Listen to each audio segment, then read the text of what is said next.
여러분, 안녕하세요. 오늘은 사랑과 겸손, 그리고 하늘나라로 가는 길에 대한 아주 깊은 이야기를 나눠보려고 해요. 근데 이 가르침의 중심에 정말 의외의 인물이 있거든요. 바로 어린이입니다. 과연 이 이야기가 오늘날 우리에게 어떤 의미를 주는지 지금부터 함께 살펴보겠습니다. 자, 오늘 우리가 나눌 이야기의 모든 건요, 바로 이 마태복음서의 한 구절에서 시작됩니다. 이 구절에 정말 깊은 의미가 숨어 있거든요. 한번 같이 들여다볼까요? 자, 먼저 이 장면을 한번 상상해 보세요. 부모들이 우리 아이의 미래를 위해서 해줄 수 있는 게 뭘까 고민하다가 하는 마음으로 아이들 손을 꼭 잡고 예수님께 나오는 거예요. 뭐 대단한 걸 바란 것도 아니고요. 그저 따뜻한 축복 한마디를 바라는 정말 소박하지만 깊은 사랑의 마음이었겠죠. 그런데 이 평화롭던 장면에 갑자기 찬물이 끼얹어집니다. 바로 제자들이 이 사람들을 막아서면서 꾸짖는 거예요. 아니, 도대체 왜 그랬을까요? 혹시 너무 지치신 스승님을 보호하려던 좋은 마음이었을까요? 아니면 에이, 애들은 중요하지 않아 하는 어른들만의 생각이었을까요? 바로 그 순간 이야기의 흐름이 완전히 바뀝니다. 예수님께서 제자들을 딱 막아서시더니 오히려 이렇게 선언하시는 거예요. 어린이들을 그냥 둬라. 나에게 오는 걸 막지 마라. 제자들이 꾸짖었던 것과는 정말 정반대잖아요. 이건 뭐 완전한 환영의 메시지였죠. 바로 여기서 우리는 그분의 마음, 그분의 우선순위가 어디에 있는지 아주 명확하게 볼 수 있습니다. 자, 이제부터가 이 이야기의 핵심, 바로 심장부로 들어가는 시간입니다. 도대체 예수님께서는 왜 그렇게까지 단호하게 아이들을 환영하셨을까요? 이게 그냥 아이들은 귀여우니까 하는 단순한 친절, 그 이상이라는 거죠.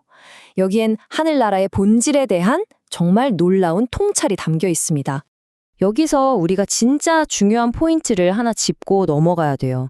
예수님께서 하늘나라는 어린이들의 것이다 라고 딱 잘라 말씀하지 않으셨다는 거예요. 대신 뭐라고 하셨죠? 어린이들과 같은 사람들의 것이다. 이 같은이라는 한 글자가 정말 중요합니다.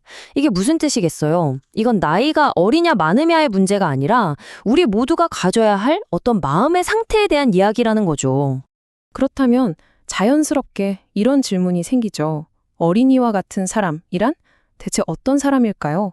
어린이 같은 마음이라는 건 구체적으로 뭘까요?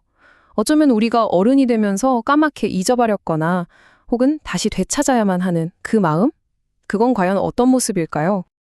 네, 바로 이런 것들입니다. 악에 물들지 않은 순수함. 누가 나쁘게 해도 그걸 똑같이 갚아줄 줄 모르는 마음. 또 상처를 받아도 금방 용서하고 잊어버리고요. 그리고 부모님을 아무 조건 없이 사랑하고 전적으로 의지하잖아요. 들은 진실을 그냥 그대로 믿는 순수함까지. 이 모든 걸 한번 묶어보면 공통점이 보이지 않나요? 바로 겸손, 그리고 의존입니다. 내 힘으로 다 할 수 있어가 아니라 나보다 더 큰 존재를 온전히 신뢰하는 마음, 바로 그거죠. 그런데 여기서 정말 중요한 게 있어요. 이런 마음, 가만히 있는다고 저절로 생기는 게 절대 아니라는 겁니다. 오히려 반대죠. 어른이 되면 될수록 이런 마음을 잃어버리기가 너무 쉽잖아요. 그러니까 이건요, 우리가 매일매일 의식적으로 선택하고 또 훈련해야만 겨우 되찾을 수 있는 그런 마음인 겁니다. 우리 마음을 하나의 그릇이라고 한번 생각해 볼까요? 왼쪽은 우리가 버려야 할 것들, 오른쪽은 채워야 할 것들입니다. 나이가 들면서 나도 모르게 그릇에 담아온 탐욕, 거짓, 복수심 같은 것들. 이걸 이제 과감하게 싹 비워내야 합니다. 그리고 그 텅 빈 자리에 뭘로 채워야 할까요? 바로 하늘나라를 향한 순수한 사랑, 하느님에 대한 경외심, 그리고 완전한 신뢰 같은 것들로 다시 가득 채워야 한다는 거죠. 근데 여러분, 이렇게 마음을 비우고 채우는 과정이 그냥 더 좋은 사람이 되자 하는 자기계발 같은 게 아니에요. 이 가르침은 훨씬 더 깊고 훨씬 더 중요한 진실을 말하고 있습니다.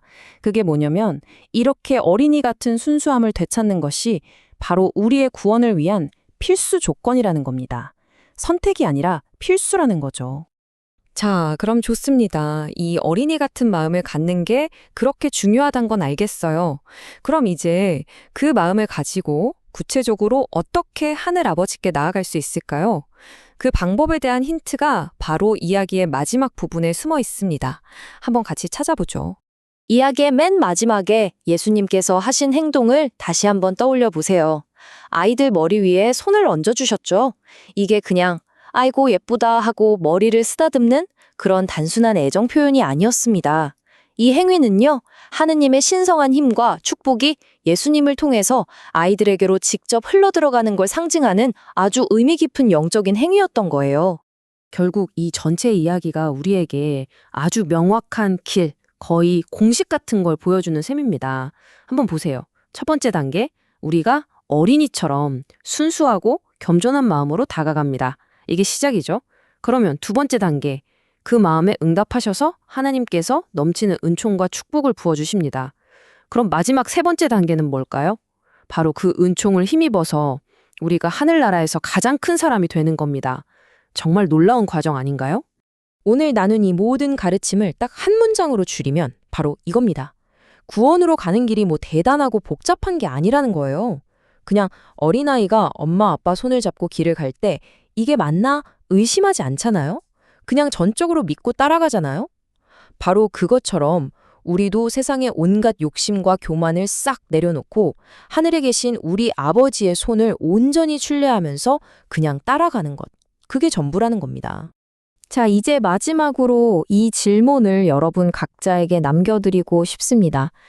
오늘, 지금 이 순간, 여러분의 마음은 어디를 향하고 있나요? 어른의 복잡한 계산과 걱정을 향해 있나요? 아니면 모든 것을 맡기는 어린이의 순수한 신뢰를 향해 있나요? 이 질문을 마음속에 품고 오늘 하루를 보내보시는 건 어떨까요? 오늘 이야기는 여기까지입니다.